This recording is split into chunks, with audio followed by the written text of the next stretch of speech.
अतुलित बलधामं हेमशैलाभदेहं दनुजबन किशानं ज्ञानिनामग्रगण्यं सकल गुण निधानं वानराणामधीशं रघुपति प्रिय भक्तं वात जातं नमामि मनोजवं मारुततुल्य वेगं जितेन्द्रियं बुद्धिमतां वरिष्ठं वातात्मजं वानरयुक्त मुख्यं श्रीरामदूतं शरणं प्रपद्ये सीताराम गुणग्राम पुण्यारण्यौ विहारिणौ वन्दे विशुद्ध विज्ञानौ कवीश्वरौ कपीश्वरौ यत्र यत्र रघुनाथ कीर्तनं तत्र तत्र कृतिमस्तकाञ्जलिं बाष्पवारी परिपूर्णं लोचन नमत राक्षसान्तकम् ॐ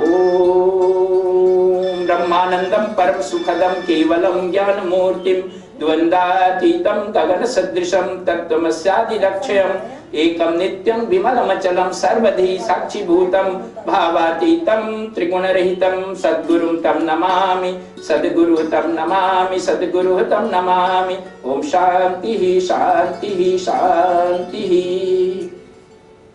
आप सबों में विद्यमान परमात्मा को नमस्कार है। आज दिनांक 6 मार्च 2012 के संध्या सत्संग में हम लोग श्री गुरुदेव स्वामी ज्योतिर्मयानंद जी महाराज के लोनी आश्रम में एकत्रित हैं और आज के दिन हम लोग रामायण रहस्य की चर्चा करेंगे, रामायण के बारे में चर्चा करेंगे, रामचरितमानस के बारे में। पिछले दिन जो सत्संग चल रहा था उसकी ठीक से रिकॉर्डिंग नहीं हुई थी, इसलिए इसको दोबारा करना हमको पड़ रहा है। और इन दिनों हम लोग रामायण का लंका कांड का अध्ययन कर रहे हैं। अंगद को भेजा गया था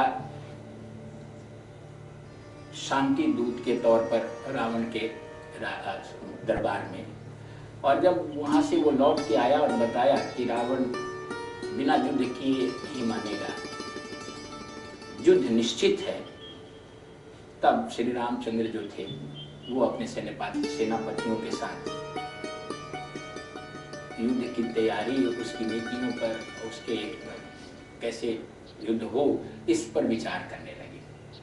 और जब बंदर भालू सेना को इस बात का एहसास हो गया कि अब युद्ध होना ही है, तो अत्यंत उत्साहित हो गए और उत्साहित होकर के इतने ललायित हुए कि अब उनको एक पल भी देर नहीं बर्दाश्त हो रही थी, और एक साथ वो लंका के चारों द्वार पर, चारों तरफ लंका की चार दीवारी थी, 4 द्वार था, उन चारों द्वार पर जय श्री राम, लक्ष्मण सुग्रीव की जय, ऐसा कहते हुए वो एकदम धावा आक्रमण बोल दिया।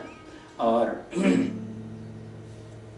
बहुत ही जैसे वो कोई खेल में हो, कोई उनके लिए युद्ध ना हो करके वो एक बहुत बड़ा उत्सव हो, इस प्रकार से वो उसमें लग गए। उनकी एटीट्यूड जो थी वो उत्सव की एटीट्यूड थी, जबकि भयानक युद्ध में थे और अपने गले से, मुंह से अनेक प्रकार की आवाज निकालते थे, जैसे मानो कि वो रण भेरी बज रही हो, रणों में युद्ध में तरह तरह के बाजे बजते थे पहले, तो वो अपने मुंह से इस प्रकार की आवाजें निकाल रहे थे। उधर रावण ने देखा कि बंदर भालू की सेना जो है बहुत बड़ी, आकाश में जैसे मेघ छा जाते हैं वैसे ही गहन संख्या में, बहुत बड़ी संख्या में लंका पर ये बंदर भालुओं की सेना टूट पड़ी है।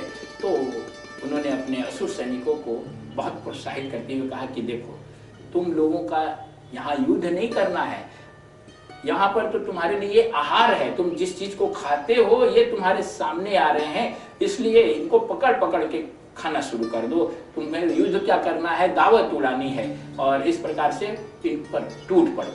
और फिर सचमुच वो बड़ा एक विचित्र प्रकार का युद्ध था। असुर जो थे वो विभिन्न प्रकार के अस्त्र शस्त्रों से लैस थे, उनकी अपनी माया भी थी, तरह तरह से युद्ध करते थे। और इधर बंदर सेना जो थी, इनके पास इनके अस्त्र शस्त्र कुछ नहीं है, इनके नाखून, दांत, जबड़े, और बहुत हुआ तो पेड़ उखाड़ करके, टहनी तोड़ करके या पत्थर के टुकड़े उठा करके, यही वो इनके अस्त्र और शस्त्र थे। और उधर जब कभी भी कोई प्रक्षेपास्त्र की तरह से कोई अस्त्र चला करके असुर इनके ऊपर फेंकते थे, तो बंदरों में बड़ी फुर्ती होती है, वो जहाँ कोई भी पत्थर या कोई चीज अस्त्र शस्त्र उनकी तरफ आता था असुरों का, तो वो उछल करके कूद करके एकदम नटों की तरह बाजीगिरी करके वो अपना स्थान बदलते थे। और कभी कभी तो पत्थर पहाड़ या जब कभी कोई ऐसा अस्त्र आता था तो उसको आकाश में ही हाथ से पकड़ करके और फिर उन्हीं की तरफ फेंक दिया करते थे। तो इस प्रकार से ये असुरों को परेशान करते हुए अपने आनंद से युद्ध कर रहे थे। और जब कभी युद्ध से असुर सब भागने लगता था, कभी कभी बंदर भालुओं का युद्ध बड़ा घनघोर होता था तो असुर जान बचा के युद्ध क्षेत्र से भागने लगते थे, तो रावण उन पर बहुत ही कुपित होता था और उनको बार बार वार्निंग देता था कि जो कोई भी रण से वापस आएगा उसको हम जिंदा नहीं छोड़ेंगे, इसलिए वापस जाओ और युद्ध करो। तो असुरों के मन में ये बात बैठ गई कि हमें किसी भी प्रकार से युद्ध करना है, उधर जाएंगे वापस तो रावण हमें मार देगा, इससे बढ़िया है कि युद्ध क्षेत्र में ही युद्ध करते हुए मारे जाए। प्रथम दिन का युद्ध समाप्त हो गया, शाम हो गई और शाम होने के बाद अंधेरा जैसे जैसे ढलने लगा वैसे वैसे बंदर और भालू जो थे वो विश्राम करने लगे। लेकिन रात्रि में असुरों ने एक योजना बनाई, क्योंकि रात्रि के काल में असुरों की शक्ति बढ़ जाती है, माया शक्ति ज्यादा बढ़ जाती है। तो उन्होंने जो ही भालू और बंदर विश्राम कर रहे थे तो अचानक उनके शिविर पर असुरों ने आक्रमण कर दिया। और ऐसा ही नहीं बल्कि वो आक्रमण कुछ बड़ा विचित्र का था। विचित्र ये था कि देखते देखते आकाश से आग बरसने लगी, राख बरसने लगा, रक्त मांस अस्थि ये इस तरह की चीजें, दूषित चीजें आकाश से वर्षा होने लगी। अचानक इस प्रकार का दृश्य देख करके बंदर भालू की सेना जो थी वो जगी और उनको समझ में नहीं आ रहा था कि इस युद्ध को कैसे हम लड़ें, क्या करें इसमें। एक तो अंधकार, कभी आग गिरने लगे, कभी राख गिरने लगे, कभी रक्त का वर्षा होने लगे, कभी मांस का वर्षा होने लगे, कभी अस्थियों की वर्षा होने लगे और वो सब विकल हो गए, इधर उधर भागने लगे और त्राही त्राही करने लगे। तब राम जी ने एक विशेष अग्नि बाण चलाया और जिसके कारण वो जो माया थी वो माया तत्काल समाप्त हो गई।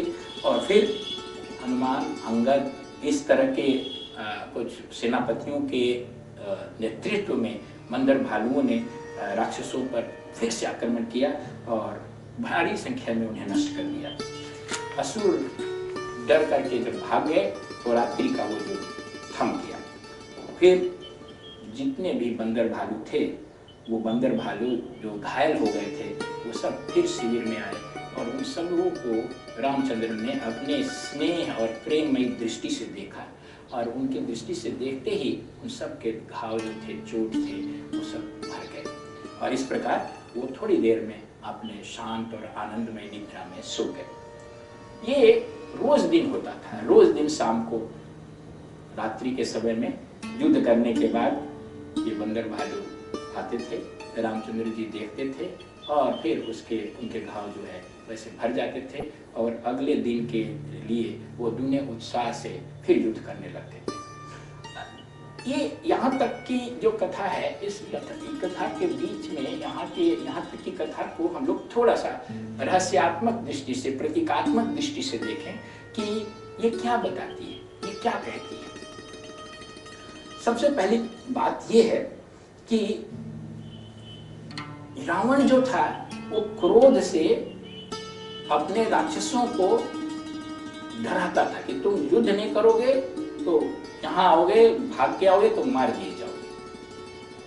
तो असुरों में एक बहुत प्रकार की निराशा थी, डर था, भय था और वो उत्साह नहीं था जो बंदर भालू में उत्साह। इधर उत्साह इतना था कि युद्ध करते समय ये बंदर भालू समझ रहे थे कि जैसे कोई उत्सव हो रहा हो, युद्ध नहीं हो रहा हो। और रामचंद्र जी जब उसको देखते थे शाम को रात्रि में तो सब घाव भर जाते थे और उनको उत्साह मिलता था।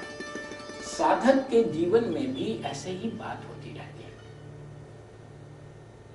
दैवी और आसुरी शक्तियों में हमेशा संघर्ष चलता रहता है हमारे अंदर, सबके अंदर। देवी और आसुरी शक्तियों में जो संघर्ष है वो इस प्रकार का है कि जब रावण रूपी अहंकार, अविद्या, इस संघर्ष में जब हम जो आसुरी शक्तियां हैं उनको घूर के देखता है, उन पर क्रोध करता है और सफलता नहीं मिलने के कारण उत्तेजित होता है, छल्लाता है, क्रोध करता है, तो उससे आसुरी शक्तियों का जो शक्ति है, मनोबल है, वो नीचे गिरता है। और जो दैवी शक्तियां हैं, बंदर और भालू, मन और इंद्रियों की शक्ति जो ईश्वरीय कार्य में लगी है, राम के कार्य में लगी है, वो राम के प्रति समर्पित है इतनी कि इस युद्ध में भाग लेते हुए भी उसे लगता है कि जबकि चोटिल हो रही है, घायल हो रही है, फिर भी लगता है कि वो एक उत्सव में है। साधक जब आत्म साक्षात्कार को प्राप्त करने की दिशा में अपने मन और इंद्रियों को लगाता है, तो उसकी मन और इंद्रियां इस संघर्ष में घायल भी हो जाती है, अपमानित होती हैं, तरह तरह का कष्ट उनको होता है, लेकिन अपने अंदर वर्तमान राम यानी दैवी शक्ति के प्रति समर्पित होने के कारण उनके जो घाव है, उनके जो चोट हैं, वो तुरंत भर जाते हैं। और चोट लगने के बाद भी विजय अभी दूर है, फिर भी उनके अंदर कि मुझे निश्चित रूप से आत्म साक्षात्कार प्राप्त करना है, ये मन में और इंद्रियों में इतना विश्वास होता है कि वो उत्साह से साधना के संघर्ष में और ज्यादा गहराई से जुड़ जाती है। साधक जब आत्म साक्षात्कार के रास्ते पर चलता है तो विजय नहीं भी मिलती है, बार बार जख्म मिलता है, हार मिलती है, पराजय मिलती है, असफलता मिलती है, तो भी उसका उत्साह कम नहीं होता है। साधक अगर उत्साह कम होने लगे तो व्यक्ति कभी भी आत्म साक्षात्कार के परम लक्ष्य तक नहीं पहुंच सकता है।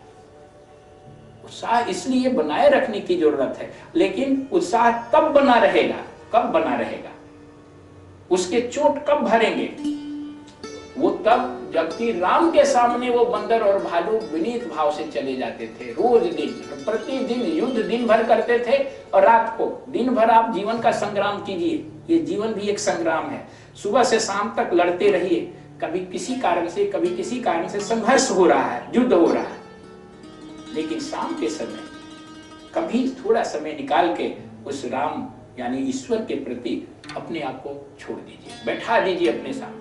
और जब ईश्वर के आंखें अमृतमय दृष्टि यानी स्नेह और अमृतमय दृष्टि से जब ईश्वर आपको देखेगा, यानी आप ईश्वर के समर्पण में जब रहेंगे, तो ईश्वर की दृष्टि की, कृपा की एक वर्षा होगी, अमृत वर्षा होगी, और उस कृपा के कारण आपके जख्म, आपके घाव, आपकी परेशानियां, आपके दुख दूर हो जाएंगे और फिर कल के लिए आप में उत्साह आएगा। इसलिए प्रतिदिन समर्पण की भावना जरूर रखनी है। कितना भी दिन भर के संघर्ष में चोटिल आप हुए रहेंगे, लेकिन शाम के समय यदि आपने अपने आप को ईश्वर अर्पित कर दिया तो आप पूरी तौर पर भार मुक्त हो जाएंगे।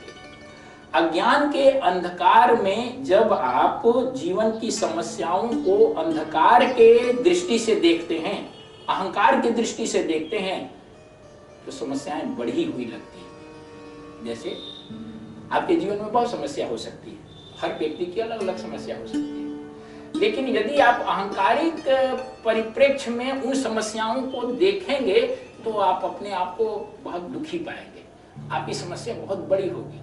लेकिन जो ही अहंकार को हटा करके दैवी ईश्वरीय शक्ति के अनुसार, ईश्वरीय समर्पण के भाव से जब आप देखेंगे, ईश्वरीय प्रकाश में अपनी समस्याओं को देखेंगे, तो सारी समस्याएं जो है एकदम विलीन हो जाएगी, समाप्त हो जाएगी। ये आर्ट है। मान लीजिए हम उदाहरण देते हैं कि समस्या आपकी कुछ है, कोई समस्या हो सकती है, धन की समस्या हो सकती है, स्वास्थ्य की समस्या हो सकती है, कोई काम नहीं आपका हो पा रहा है, या अपमान आपको हो रहा है, हर तरह की समस्या अलग अलग है। कोई भी ABCD कोई समस्या हो, अगर आप ये सोचेंगे कि ये मेरी समस्या है, हमें दूर करना है, मैं इसे कैसे दूर करूं, अपने सारे ताकत लगाएंगे, सारी बुद्धि लगाएंगे, हर तरह से कोई कोई उपाय करेंगे, तो भी आपकी समस्या दूर नहीं होगी। वो समस्या और भारी लगेगी, बढ़ेगी, क्योंकि आप अपने आप को उस समस्या को दूर करने के योग्य नहीं पाएंगे, असमर्थ पाएंगे, इतनी बड़ी समस्या लगेगी। लेकिन ज्यों ही आप उसको ईश्वर के चरणों में समर्पित कर देंगे कि ठीक है, ये मेरी समस्या नहीं है, ये राम की समस्या है, ईश्वर की समस्या है, ईश्वर जाने, मैं इसमें लड़ाई करूंगा, मैं संघर्ष करूंगा, मैं अपना प्रयास करूंगा, बाकी ये समस्या का जो भी परिणाम होगा। बंदर और भालू को जीत से मतलब नहीं था, लड़ने से मतलब था। हर दिन लड़ना है, हर दिन लड़ना है। अब वो रावण को तो मार नहीं सकते थे, अकेले रावण को कोई बंदर भालू तो मार नहीं सकता था। इसकी वो चिंता नहीं करते थे कि रावण कैसे मरेगा। अगर रावण कैसे मरेगा ये कोई बंदर भालू सोच ले तो वो निराशा में डूब जाएगा कि अरे रावण को कैसे हम मार सकते हैं, तो निराश हो जाएगा। लेकिन वो बात नहीं सोचते थे, वो सोचते थे कि ये राम का काम है, मैं राम के काम कर रहा हूँ, सामने जो आ रहा है उसको कर रहा हूँ, और रावण को मारना है, वो भगवान जाने, राम जाने, लक्ष्मण जाने, वो लोग जाने, हम तो संघर्ष कर रहे हैं। इसलिए उसका उत्साह बना रहता था। उसी प्रकार से आप अपनी समस्या को, जो रावण जैसी समस्या है, इतनी विशाल समस्या है, उसको ये मत सोचिए कि हम दूर कर लेंगे, ABCD दूर कर लेगा। आप उस समस्या को दूर करने के दिशा में जो कदम उठा सकते हैं अपने लेवल से। रावण को मारने के लिए कोई बंदर एक पेड़ उठा के कहीं फेंक देता था, एक पत्थर उठा के फेंक देता था, इससे रावण नहीं मरता था। लेकिन उसकी यही पहुंच थी, इतनी ही पहुंच थी, तो इस पहुंच को वो खूब उत्साह से करता था। आपकी जो पहुंच है आपकी समस्या को समाधान करने के लिए, चाहे वो समस्या रावण जैसी बड़ी क्यों ना हो, आप तिनके का जो उसमें योगदान कर सकते हैं उस समस्या को हटाने के लिए, तो जरूर कीजिए। लेकिन इस भाव से कीजिए कि ये समस्या, ये मेरी समस्या नहीं है, ये राम की समस्या है, ईश्वर की समस्या है, ईश्वर इसको दूर करेंगे। जब इस भाव से आप अपनी समस्या को देखना शुरू कर देंगे तो आपकी समस्या बड़ी नहीं रह जाएगी, वो एकदम समाप्त हो जाएगी, और राम उसको बड़े रहस्यमय ढंग से उस समस्या का समाधान कर देंगे। तो